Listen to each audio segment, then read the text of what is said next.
السلام عليكم ورحمة الله وبركاته.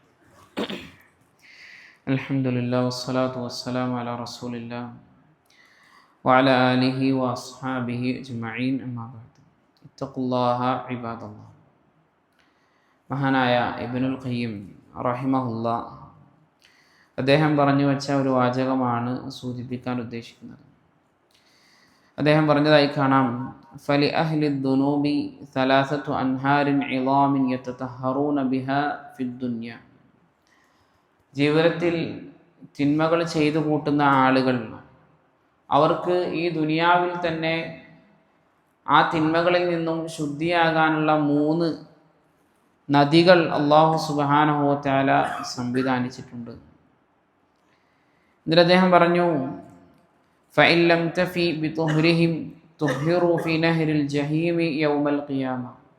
ആ 3 നദികളിലും അവർ ശുദ്ധിയായിട്ടില്ല എങ്കിൽ, ആ 3 നദികൾ മുഖാന്തരം അവർ ശുദ്ധിയായിട്ടില്ല എങ്കിൽ, നാളെ ഖിയാമത്ത് നാളിൽ നരകത്തിൻ്റെ നദിയിൽ വെച്ചുകൊണ്ട് അവരുടെ തിന്മകൾ ശുദ്ധീകരിക്കപ്പെടുന്നതാണ്.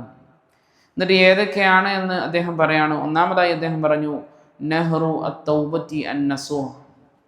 അതായത് ഒരാൾ ആത്മാർത്ഥമായി തൗബ ചെയ്യുക എന്നുള്ളതാണ്. ഒന്നാമത്തെ നദിയായി അദ്ദേഹം പരിചയപ്പെടുത്തിയത്, ഒരാൾ തൻ്റെ ജീവിതത്തിൽ വന്നു പോകുന്ന എല്ലാ തിന്മകളിൽ നിന്നും ആത്മാർത്ഥമായി തൗബ ചെയ്യുക എന്നുള്ളത് വലിയ വമ്പിച്ച കാര്യമാണ്. ശൈഖുൽ ഇസ്ലാം ഇബ്നു തൈമിയ്യ റഹ്മത്തുള്ളാഹി അലൈഹിയുടെ അടുക്കൽ വന്നുകൊണ്ട് ചോദിക്കുന്നുണ്ട് ഒരു വ്യക്തി, ഞാൻ തിന്മ ചെയ്യുന്നുണ്ട്, ഞാൻ വീണ്ടും തൗബ ചെയ്യുന്നുണ്ട്, ഞാൻ വീണ്ടും അതേ തിന്മയിൽ തന്നെ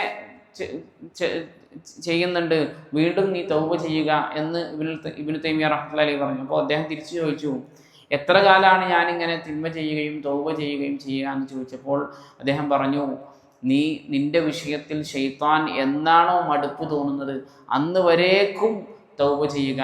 നമ്മളുടെ തിന്മകളെ സംബന്ധിച്ച് നമുക്കൊരു ബോധമുണ്ട്, അതുപോലെ തന്നെ അതിൽ നിന്ന് തൗബ ചെയ്യണമെന്നുള്ളൊരു മനസ്സ് നമുക്കുണ്ട് എങ്കിൽ അത് വമ്പിച്ച നേട്ടമാണ്. അതല്ല, നമ്മുടെ തിന്മകളെ നമ്മൾ നിസ്സാരവൽക്കരിച്ചുകൊണ്ട് അതൊന്നും പ്രശ്നമല്ല, ജീവിതത്തിലൊന്നും നോക്കുന്നില്ല എന്നുള്ള ആ രൂപത്തിലാണ് നമ്മൾ ജീവിക്കുന്നതെങ്കിൽ അത് നമ്മളെ സംബന്ധിച്ചിടത്തോളം ഖിയാമത്ത് നാളിൽ അത് വമ്പിച്ച പ്രയാസങ്ങൾക്ക് കാരണമായി തീരുന്നു.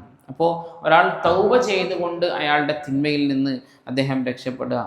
അതുപോലെ തന്നെ രണ്ടാമത് പറഞ്ഞത്, വനഹറുൽ ഹസനാത്തിൽ മുസ്തഗ്രിഖത്തിൽ ഔസാരിൽ മുഹീതത്തി ബിഹാ. അവൻ്റെ തിന്മകളെല്ലാം മുക്കിക്കളയുന്നതായ, അതിനെയെല്ലാം വലയം ചെയ്യുന്നതായ നന്മകൾ അവൻ്റെ ജീവിതത്തിൽ കൊണ്ടുവരാൻ അവർക്ക് സാധിക്കുന്നുവെന്ന്. അതായത് നമ്മുടെ ജീവിതത്തിൽ തിന്മകൾ സംഭവിച്ചു പോയി കഴിഞ്ഞാൽ അതിനെയെല്ലാം മറികടക്കുന്നതായ നന്മകൾ ജീവിതത്തിൽ ചെയ്തു കൂട്ടുമ്പോൾ സ്വാഭാവികമായും ആ തിന്മകൾ എന്ത് ചെയ്യും? ഇല്ലാതെയാവും. കാരണം അള്ളാഹു തന്നെ പറഞ്ഞതാണ്, നന്മകൾ തിന്മകളെ പോക്കിക്കളയുന്നതാണ് എന്ന്. മൂന്നാമതായി അദ്ദേഹം പറഞ്ഞത്, വനഅറുൽ മസായിബിൽ അളീമത്തിൽ മുകഫിറ.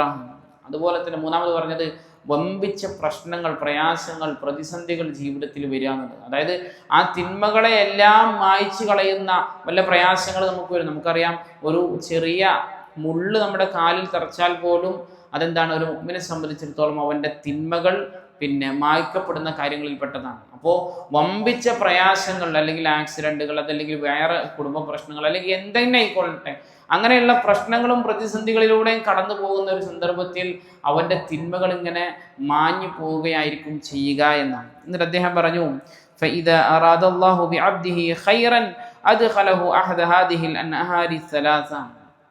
അല്ലാഹു സുബ്ഹാനഹു വ തആല ഏതെങ്കിലും ഒരു അടിമക്ക് നന്മയാണ് ഉദ്ദേശിച്ചിട്ടുള്ളത് എങ്കിൽ ഈ 3 വഴിയിലൂടെ അല്ലാഹു സുബ്ഹാനഹു വ തആല അത് ഒഴിവാക്കുന്നതാണ്, അല്ലെങ്കിൽ ഈ 3 പുഴയിൽ ഏതെങ്കിലും ഒരു പുഴയിൽ അവനെ പ്രവേശിപ്പിക്കുന്നതാണ്. فورد القيامة طيبا طاهرا فلم يحتج إلى التطهير الرابع. അവൻ ഖിയാമത്ത് നാളിൽ അവൻ വരുന്നത് എങ്ങനെയായിരിക്കും? പരിപൂർണമായ ത്വയ്യിബായ നിലയിലായിരിക്കും അവൻ വരിക. നാലാമത്തെ ഒരു ശുദ്ധീകരണത്തിന് ആവശ്യമില്ലാത്ത രൂപത്തിൽ എന്ന് പറഞ്ഞാൽ, 4ാമത്തെ ശുദ്ധീകരണം എന്ന് പറഞ്ഞാൽ നരകത്തിലിട്ടുകൊണ്ട് അവൻ്റെ പാപങ്ങളെ ശുദ്ധീകരിക്കുന്ന ഒരു അവസ്ഥ അവനക്ക് കണ്ടുമുട്ടേണ്ടി വരില്ല എന്നാണ് മഹാനായ ഇബ്നുൽ ഖയ്യിം റഹിമഹുല്ലാഹു തആല പറഞ്ഞതായി കൊണ്ട് കാണാൻ സാധിക്കുന്നത്. അതുകൊണ്ട് ഈ 3 വഴികളും ഒരു മുസ്ലിമിനെ സംബന്ധിച്ചിടത്തോളം ആത്മാർത്ഥമായി തൗബ ചെയ്യുക, അതുപോലെ തന്നെ ഹസനാത്തുകൾ അവൻ്റെ ജീവിതത്തിൽ കൊണ്ടുവരിക. അതുപോലെ തന്നെ എന്തെങ്കിലും പ്രതിസന്ധികൾ പ്രയാസങ്ങൾ ഉണ്ടാകുമ്പോൾ ഇതൊക്കെ എൻ്റെ തിന്മയെ പൊറുക്കാൻ വേണ്ടിയിട്ടുള്ളതാണ് എന്ന് പറഞ്ഞുകൊണ്ട് ക്ഷമ അവലംബിക്കാനൊക്കെ നമുക്ക് സാധിക്കണം. അല്ലാഹു സുബ്ഹാനഹു വ തആല അതിനെല്ലാമുള്ള തൗഫീഖ് നമുക്ക് ഏവർക്കും നൽകി അനുഗ്രഹിക്കുമാറാകട്ടെ. സുബ്ഹാനകല്ലാഹു ബിഹംദിക അഷ്ഹദു അല്ലാ ഇലാഹ ഇല്ലാ അൻത അസ്തഗ്ഫിറുക വ അത്തൂബു ഇലൈക്. അസ്സലാമു അലൈക്കും വറഹ്മത്തുള്ളാഹി വബറകാതുഹു.